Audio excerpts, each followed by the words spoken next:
Over the 20 years I've been here, I've seen new people arrive from different places. I've keep meeting people who have just arrived from different places, from the Middle East, from Europe, from across Africa, from Asia, and that is the kind of population diversity I think I have seen changes. I want to make a band that's got people from different places. So it's the influence of sound, if you listen to our sound, we've got African sound, but you can hear other sounds.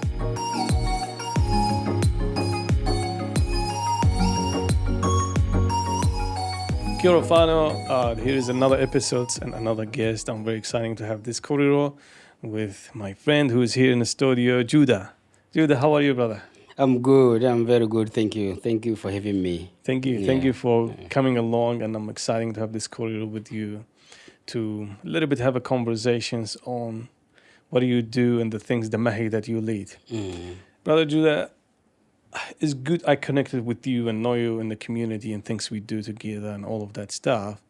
So for the people who watch and listen to this podcast, I usually use this question. If I give you the mic, how you would love to introduce yourself? Well, my name is Judah, as you said. Originally, I come from Botswana in Southern Africa, and I migrated to Aotearoa 21 years ago now, in 2004. So I've been living here in 2004, and Wellington is my home. I've got a family here in Wellington. I live with my family. I've got 3 kids and my wife, and I work for an organization called ChangeMakers Resettlement Forum, where we work together, and I lead ChangeMakers at the moment, and our mahi is just to support former refugee families who are settled in the Wellington region in their settlement journey. Amazing. So during 2004, when you first arrived, and now, do you see the big changes? What do you notice from those times? I'm not trying to make you like you've been older, you stay young, but I think I'm interested in what was look like in 24 now. Yeah, for sure. I have to say I've seen changes. Aotearoa, New Zealand, 21 years ago, looks different. Right. Now, when I first arrived, actually, I spent the first 10 years in Nelson. That's where my wife come from. My wife is a Kiwi. So we settled in Nelson and we moved to Wellington in 2013. And I have to say, I've seen changes. Right. I've seen a lot of changes. I arrived here when the Prime Minister was Miss Helen Clark. Oh, right. And then changed over the years, Mr. John Key and the other ones, Jacinda Ardern, and the other ones who were in for short terms, like Don Brash. So I've seen changes from political landscapes to just the population, even the population change. The diversity, population diversity. Absolutely. So on that one, in terms which you brought it diversity, I also heard that you did PhD, right? Have you done your research? Was PhD or was it research? I did my master's. I started my PhD, which I've put on hold now, because of work study balance. And I was doing my PhD through Auckland University, so I haven't completed my PhD. I put it on hold so I can focus on the mahi, and it's a project that I will complete a little bit further down the line. So I decide to do it progressively. Right. But I did my master's in cultural anthropology, and my master's research project was looking at resettlement of former refugee families in the Wellington region. Nice. Yeah. So, in your experience, how you see the diversity have changed in New Zealand? Well, I think over the 20 years I've been here, I've seen new people arrive from different places. I've keep meeting people who have just arrived from different places, from the Middle East, from Europe, from across Africa, from Asia, and that is the kind of population diversity I think I have seen changes. Right. Which does give you a lot of maybe joy meeting these cultures. It does. It Drinking does. too It much coffee does. and other Yeah, foods, right? it does. Especially here in Wellington, which is why I love Wellington so much. You know, it's although it's a small city, I like the cultural diversity in here in That's right. Wellington. Yeah. Yeah. I think Wellington is becoming a lot of diversity. And the other cool thing is, I don't know, it looked like every time you see these events for specific communities and Yeah. that. So there's a kind of, you feel there's a support Yeah. around that. Yeah. Yeah. But Brother Judah, I also definitely attended some of your great events. You are a musician. I am indeed. You want to talk about that? What's the Yes. story of that? And you lead a cultural embassy. Is it? What's the name of the band? Culture Embassy is the band, and that's the band Right. I started 11 years ago. Mm. Or just under 11 years ago. 10 years when I first arrived here in 2013. Yeah, that's 11 years ago. Wow. Culture Embassy. Yeah, so the name Culture Embassy is because of the diversity I'm talking about. We've That's just the been one. talking about. Yeah. We are a diverse bunch of musicians. So 11-piece band. So 11 of us in the band, and all Right. from different cultural backgrounds. So we've got people, someone from Cuba, 3 of us from Africa, UK, diverse people from New Zealand, the Philippines, Japan. So we got people from all over. Yeah. Yeah, yeah, I really like it, the name Culture Embassy. It's like a Yeah. traveling culture. yeah. Why you choose that? Is this because of your diverse team? Yeah, I think was really was a deliberate choice on my when I started. I was thinking, I wanna make it. I wanna make a band that's got people from different places. So Yeah. it's the influence of sound. If you listen to our sound, we've got African sound, but you can hear other sounds. You can hear, Greek sound. You can hear, Asian sound in Right. there. Yeah, yeah. Yeah. Nah, Yeah, what a was, cool. So it's keep going, still going, right? You still do Yeah, this yeah. gig. Culture Embassy is still going. We still play around. We still play music. Yeah, we've got our next gig at Havana on the 12th of next month. Yeah, Oh, okay, yeah, nice. Yeah, that's good to know. yeah. That's great. So, So sorry, No, it's go ahead. it's like a cultural sharing platform. Absolutely. Cultural sharing platform because Yeah. everybody brings something.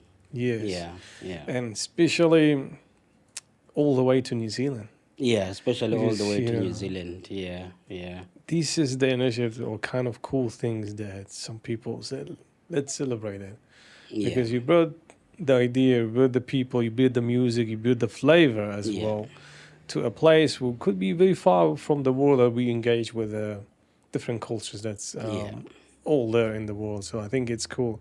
I attended some of the gigs that you run. That's cool. I love it. It's moving, Yeah. vibrant music, and hopefully make more depending on the time. But see, Yeah, Oh, God. yeah. No, it's yeah, good to live in a place that's diverse. that's right. Mm. Absolutely. It's, we learn everything by interacting with each other every day. Yeah. Are you guys participating in Cuba Duba? No, not this year. Not We this played year. Cuba Dupa for 3 years ago, so we haven't Right. been back. So not this year. Yeah, Mm. yeah. Cool. Mm. Great. So from cultural embassy, now we move into the Mahi, Yeah. which is you mentioned you are the general manager of ChangeMaker.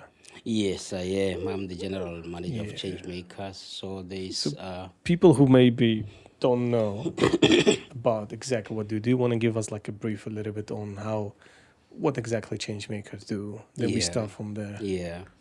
Yeah, no, ChangeMakers really is a refugee-led non-government organization, charitable organization, and our job is to support resettlement of former refugee families within the Wellington region. Although we do we collaborate with other organizations outside Wellington, but our base is the Wellington region. So we support people around housing, around immigration. So our work really is advocacy, and then we do research work, and we also do community development in terms of supporting people to build their communities, supporting cultural events and supporting people to do the things they want to do in the community, like community groups doing the things they want to do. Right. So, in your experience right now leading this organization, what is challenges you're facing that impacting our refugee communities?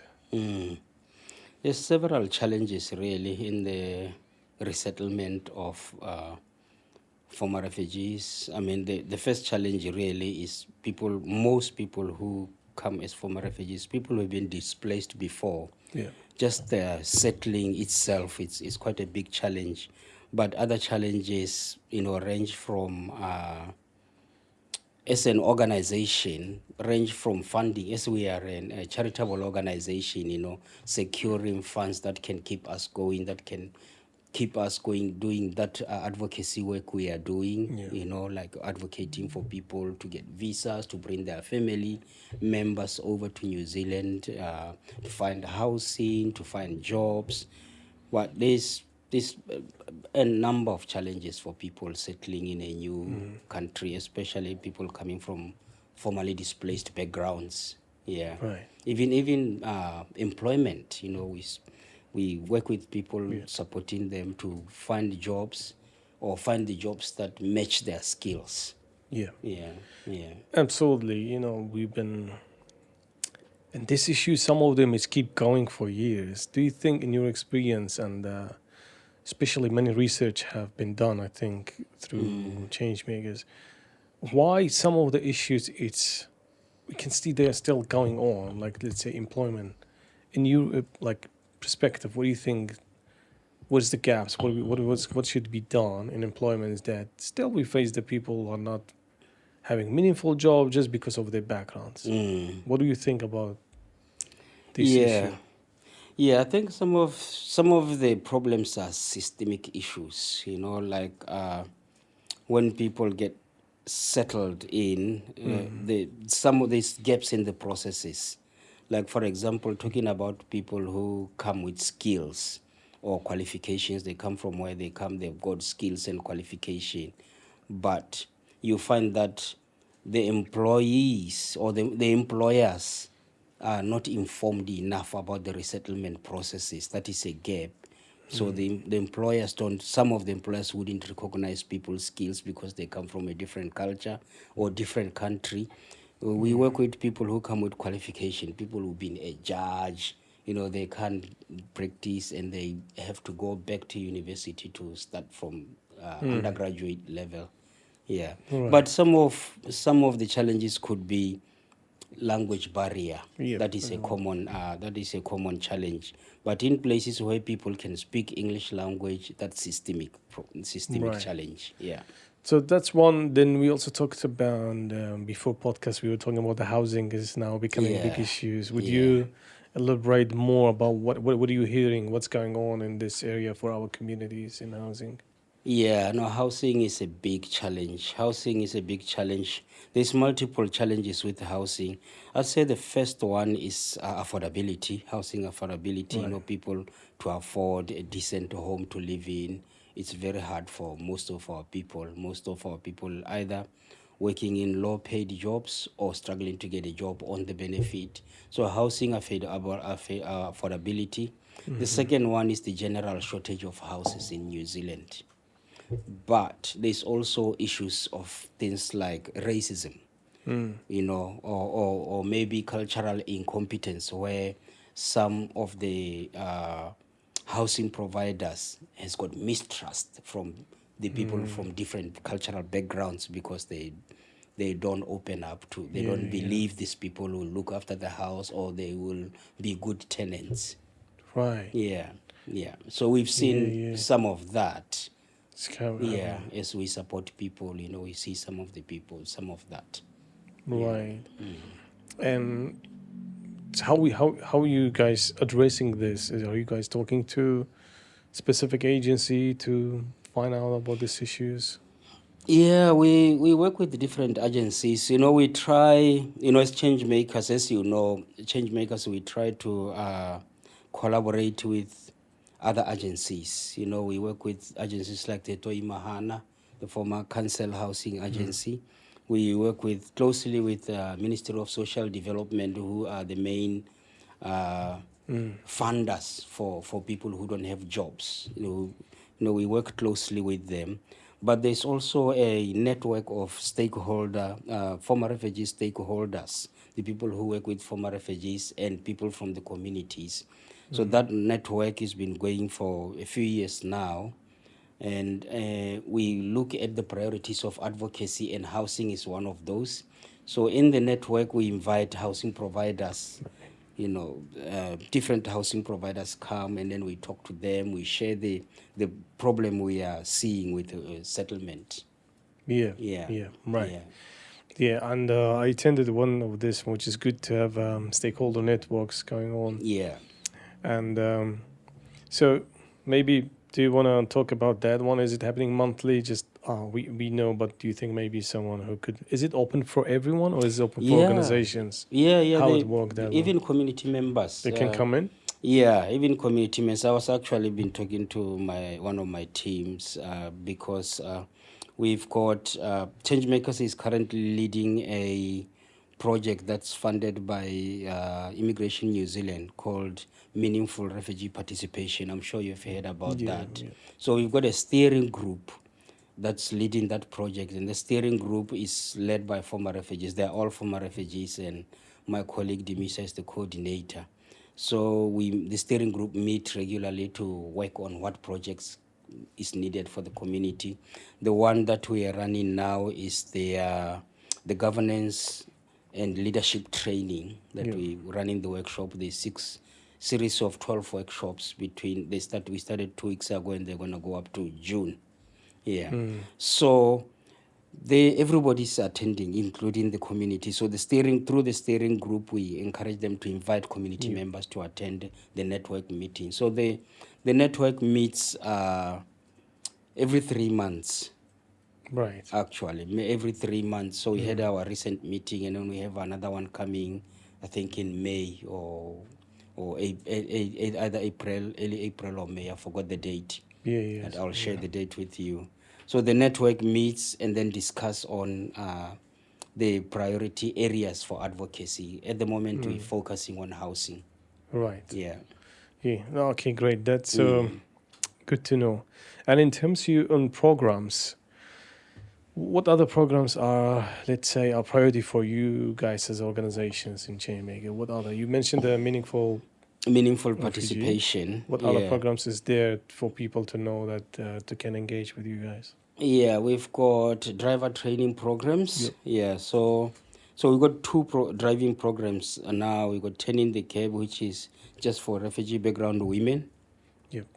And then we've got Driving for Inclusion, which is for everybody, even though these are funded by the government. The Driving for Inclusion is funded by MB and administered by MSD. So we are implementing it. So the prescription for the program is quota refugees, people who come under the quota program. Right. Yeah. So that we're running that in Wellington, the Hutt Valley, Levin, Palmerston North, and Masterton. Right. Yeah. And then other than that, we run other community programs. We run sporting programs. Got badminton up in the Hutt. We got futsal, which is open for anyone in the community who like to play football. That's running weekly in Kilbenny. And we've got women's Zumba fitness program. That's in South Wellington Intermediate School. We got women's yoga in Aotearoa. Yeah. Cool. Yeah. And in terms of driving one, how you see the demand? Because I hear there's a lot of women, they want to drive, and but we say how much you can, how many people you can guys take per year? Really, the driving for inclusion, the target is 50 passes a year, 50 full license passes a year, because we start from learners. Learners progress to restricted, up to if people want to carry on to up to full license. So the target is 50 passes in Wellington Yeah. per year. I think they're different from area. In Levin is about 25, 30 passes. Masterton also little bit lower than 50. Yeah. Yeah. So there's a big demand. But like Absolutely. I was saying, with government funded projects, there's always conditions. Like driving for inclusion, the condition is it's targeting only people who come under quota, which means it excludes some people. People who come under family reunification cannot access it. So this is something we are currently advocating for. We're having continued conversation with the funders that we need to include people, Right. because otherwise, we end up excluding a lot of people. Yeah, yeah, absolutely. And how you see the response? They are keen for those conversations. I think they are willing, but when it's on paper, it's always wait and see. Let's wait and see. Let's wait and see what the turnout is. If the pass rate is lower, then we can open up for more people. But really, ideally, this program should be open to anyone who needs support Yeah. to get a license. Yeah. Yes, absolutely. It is one of the crucial needs in this country when you arrive. It's because women, they start, then despite they just to drive for the employment, for the job and stuff like that, the second things also for dropping the kids, taking the kids out from the school. I think because we live in a system, both parents are mostly, or they must work and kind of, so this is how it works in this country. So having those skills as a learning to how to drive, and the new rules of this country that is mostly, if not totally, maybe I will say totally, is different than the places that most of communities we come from. So it is good demands out there.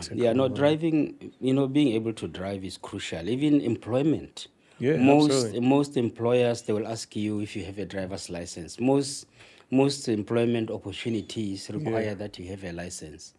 And like for example, if you live in Wellington and you get a job in Lower Hutt, or job opportunity a little bit outside town, it's more ideal if you can drive yourself.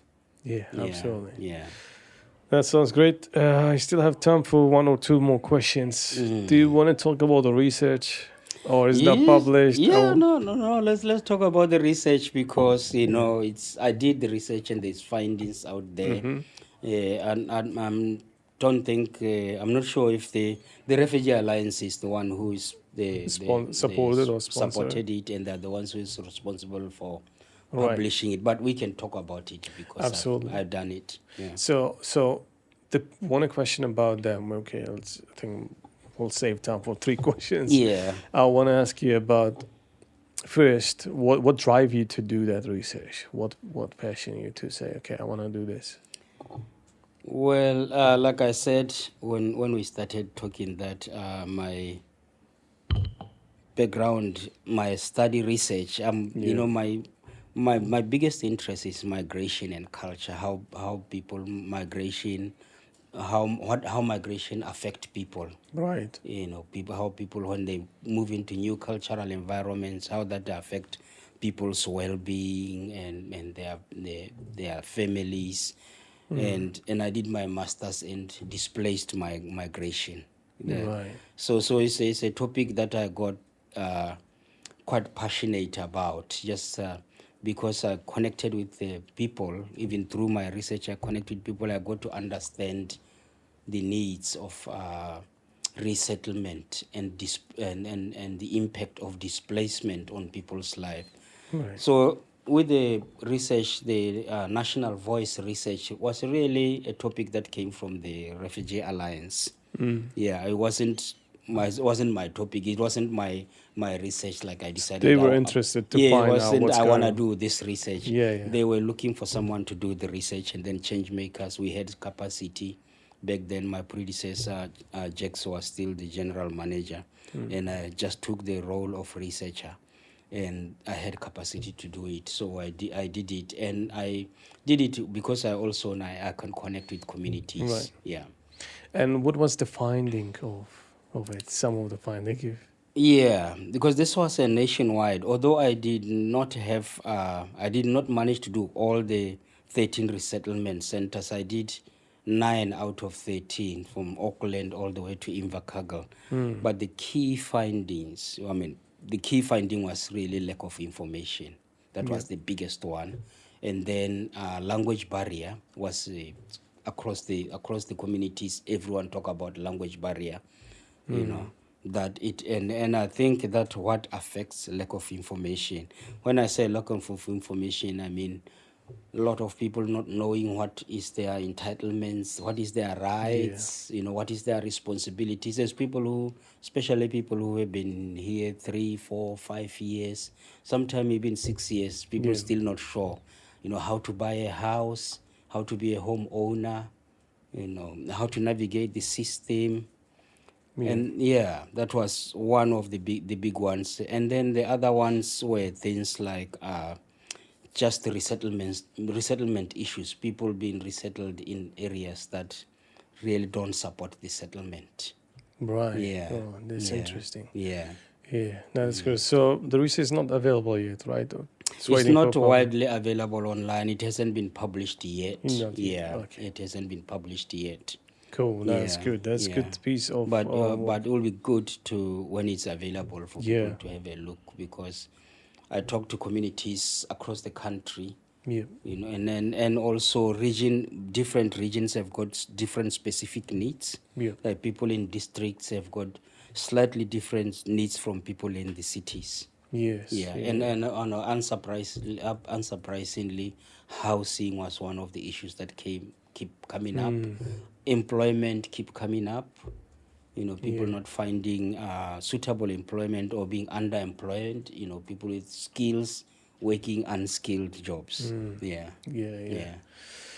No, that's really cool piece of work, and interesting to be sure to be around, so can people and agencies reflect on that one, reflect on those issues. Yeah. Because the main reason why the Alliance wanted to do this, they have this idea of setting up a national voice. There's an umbrella organization that can link all the organizations in the country, which is pretty much what the Alliance is unofficially doing. But they wanted to get consensus from the communities, to hear from the communities whether the communities would be interested in seeing something like that being set up. So they can advocate advocate at policy level, higher level, like the national voice. Really, the idea of the Alliance was the national voice will be a body that advocate strictly at policy level. They are the ones who hear from the organization, the grassroots, and the communities, and they take these needs and then go and talk to policymakers about it. Yeah. That's really amazing. It's so cool. I think just have quick some time for the last question, which is about no problem. Basically about if there's anything else you want to share with the people, that if there's any upcoming event stuff. But my question will be to you: what will be your message to the people who are listening, watching this podcast? This message could be to anyone you want to send. Yeah. So I'll leave you with that question. What message? I think we were talking about diversity earlier on. The message really to anyone and everyone is like, whether we believe it or not, we live in an era of diverse population. Like the population of New Zealand is diverse, so we gotta learn to accept and understand each other as communities and individuals. If you don't know someone, we live in an era that we shouldn't be scared to talk to each other. Right.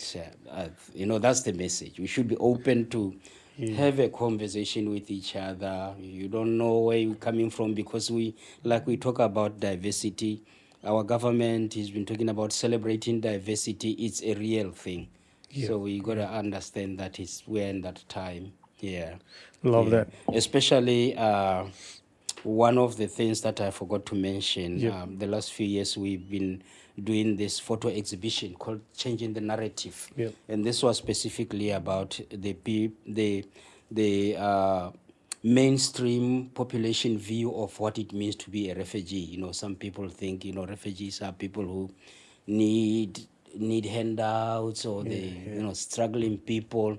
So we're sending the message that to be a refugee doesn't mean you are incapable. Refugees, people from refugee communities have got capabilities, and they've got aspirations and dreams, and they can contribute to society. Yes, Yeah. absolutely. Yeah.